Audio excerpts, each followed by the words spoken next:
पर पानी नहीं पहुंच पा रहा है। डीसी साहब अभी कल परसों जाके एक समाधान करवा के टैंकी पे चढ़े थे पीने के पानी को लेके। झींगा पे आपने अभी जो है वो बीमा क्लेम की बात की कि बीमा करवाएंगे, लेकिन पहले अगर कॉटन की बात करें तो उसके लिए किसान जो वो तरस रहे हैं, टंकियों पे चढ़ना पड़ रहा है। ऐसा है। शंकर ज्वेलर्स सिरसा, भरोका वाले शिशपाल सुथार व हवा सिंह सुथार का मशहूर हॉलमार्क ज्वेलरी शोरूम। हमारे यहाँ सोने व चांदी के आभूषण हर समय तैयार मिलते हैं और ऑर्डर पर भी तैयार किए जाते हैं। शंकर ज्वेलर्स, PNB वाली गली, रूड़ी बाजार, सिरसा। अधिक जानकारी के लिए संपर्क करें 9466732005 या 9416388442। ये झींगा का उत्पादन के लिए सरसा जो है जिला बहुत तेज गति से आगे बढ़ रहा है। 68 लाख रुपए की राशि 10 किसानों को हमने दी है और इस जिले के अंदर झींगा के किसानों को हम सब्सिडी के रूप में 31 करोड़ रुपए दे चुके हैं। आज से 4-5 साल पहले कोई ये कल्पना नहीं कर सकता था कि समुद्र में जो चीज़ पैदा हो सकती है वो हमारे खारे पानी से पैदा हो सकती है। लेकिन सरसा के किसानों को मैं बधाई देता हूँ, इन्होंने नए इनिशिएटिव लिए, हज़ारों किसान इससे जुड़े और ये जो झींगा हमारा यहाँ पैदा होता है विदेशों में एक्सपोर्ट होता है, अमेरिका में जाता है और विदेशी मुद्रा इससे प्राप्त होती है। इस साल जो भाव में ज़रूर थोड़ा सा कमी आई है, लेकिन आने वाले वक्त में हम और योजनाएं बढ़ाएंगे जिससे कि किसान को जोखिम फ्री कर सकें। इसके लिए बीमा की योजना भी बनाएंगे, यहाँ लेबोरेटरी भी बनाएंगे, यहाँ प्रोसेसिंग का हाउस भी लगवाएंगे और हमारा जो सरसा ज़िला है इनलैंड झींगा के अंदर देश में सबसे अच्छा आगे निकलेगा, ये हमारी कोशिश है। झींगा पे आपने अभी जो है वो बीमा क्लेम की बात की कि बीमा करवाएंगे, लेकिन पहले अगर कॉटन की बात करें तो उसके लिए किसान जो वो तरस रहे हैं, टंकियों पे चढ़ना पड़ रहा है। ऐसा है, ये रिकॉर्ड की बात है कि एक फसल का 600 करोड़ रुपए से ज़्यादा पैसा पिछले 2022 की खरीफ का आप समझ सकते हो कि एक अकेले ज़िले का जो हमने मंजूर करवाया है। और कोई टंकी पे चढ़े, कोई धरना दे, वो उनको अधिकार है, लेकिन हमें जो सरकार को जो काम करना चाहिए, कंपनी ने आनाकानी की, कंपनी के खिलाफ हमने स्टेट लेवल की कमेटी थी, उस पर कार्रवाई करी, कंपनी अपील में गई, भारत सरकार की टेक्निकल एडवाइजरी कमेटी है। कोई भी दो पार्टियों में एग्रीमेंट होता है तो उसको कानूनी अपनी लड़ाई लड़ने का हक है। वहाँ से भी किसान जीत के आए हैं, पैसा निश्चित तौर पर मिलेगा और इतना पैसा मैं समझता हूँ कि कहीं भी हरियाणा के अंदर किसी भी ज़िले के एक फसल का पैसा नहीं मिला जो यहाँ मिलने जा रहा है। ये किसानों को नाम पर राजनीति करने वाले लोग हैं, उनको भी मालूम है, किसानों को भी मालूम है और ऐतिहासिक जो है वो बीमा क्लेम सरसा ज़िले को इसी जल्दी से जल्दी आने वाला है। वो आपको हमने बताया था कि उसके लिए क्षतिपूर्ति पोर्टल डाल दिया गया है।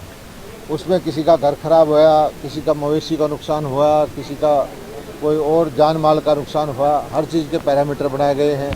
फसल मान लीजिए धान एक बार बोए गए थे, दोबारा उसे बो दिया तो उसको थोड़ा मिलेगा, बो ही नहीं पाया तो उसको ज़्यादा मिलेगा। सारे पैरामीटर करके हमने डाल दिए हैं और इसी अगले हफ्ते 10 दिन के अंदर ये इसका फैसला हो जाएगा। सर, घग्गर नदी के तटबंध जो है वो जैसे टूटे थे वैसे के वैसे पड़े हुए हैं, सरकार की ओर से, प्रशासन की ओर से कोई कार्रवाई नहीं ना। वो निश्चित तौर पर देखिए कि टेंडर लगाना है, कोई भी सरकारी काम होता है उसका पैसों से पहले एडमिनिस्ट्रेटिव अप्रूवल है, फिर उसकी टेक्निकल सैंक्शन है, फिर उसका टेंडर लगाना है।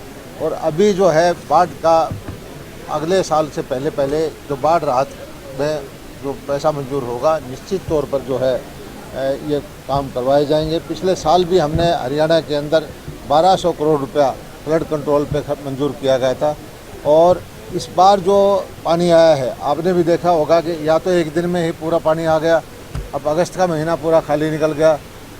जो ग्लोबल वार्मिंग का प्रभाव है या किसी और चीज़ का प्रभाव है, लेकिन मौसम का बदलाव की वजह से किसानों को बहुत नुकसान हुआ है, ये चिंता का विषय है। लेकिन सर, इतनी बड़ी पार्टी आपकी बीजेपी, इतनी बड़ी सरकार आपकी बीजेपी गठबंधन का, लेकिन अधिकारी कुछ पन्नों के लिए भटक रहे हैं, किसी प्रिंटर के लिए भटक रहे हैं। ने वो इनके मामला जो नोटिस में नहीं लाया, ये मूर्खता की बात है कि हमारे डीसी साहब के सामने अगर ये संज्ञान में लाते, ये तो काम से जी चुराने वाली बात है।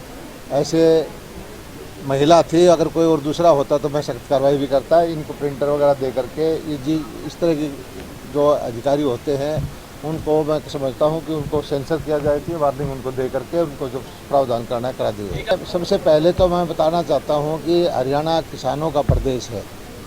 2014 से में जो बजट था, 9 साल हमारी सरकार को है, 5 गुना बजट हमने कृषि का बढ़ाया है, 5 गुना बजट हमने नहरों का बढ़ाया है, बिजली का रेट हमने बढ़ाए नहीं है।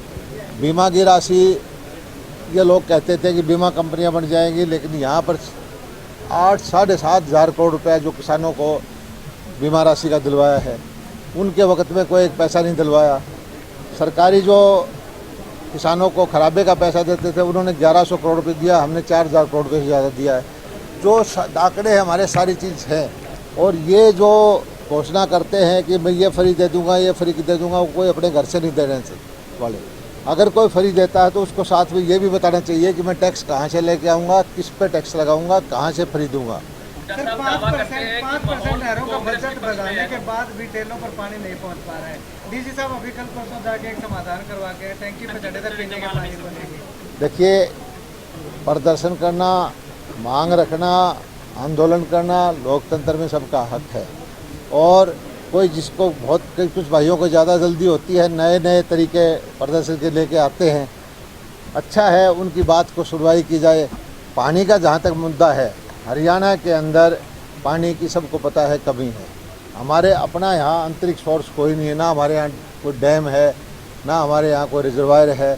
हमारे यहाँ तो भाखड़ा का पानी है, वो आता है आपके सिरसा ज़िले में, या नहर का पानी घग्गर का आता है, उससे सिंचाई कर लेते हैं। दक्षिण हरियाणा के अंदर जमुना का पानी आता है। जितना पानी प्रबंधन के लिए हमने काम किया है, मुख्यमंत्री जी ने आपको बताया था कि रेणुका डैम है, ऊपर के डैम है, पहली बार को डैम बनाने की कोशिश की जा रही है, और उसकी भी फिजिबिलिटी देख रहे हैं कि हम ताजेवाला में क्या पानी को स्टोर कर सकते हैं। और नहरें जो है सारी, उनकी कैपेसिटी पीछे से बढ़ाई है, पहले से ज़्यादा पानी हर इलाके के अंदर जा रहा है। लेकिन पानी उपलब्ध होगा तभी तो जाएगा। पानी को ऐसा नहीं है कि प्राकृतिक तौर पर उपलब्ध ना हो तो कहीं से कोई ला के जा सके। लेकिन हम संवेदनशील सरकार हैं, किसानों के प्रति समर्पित हैं।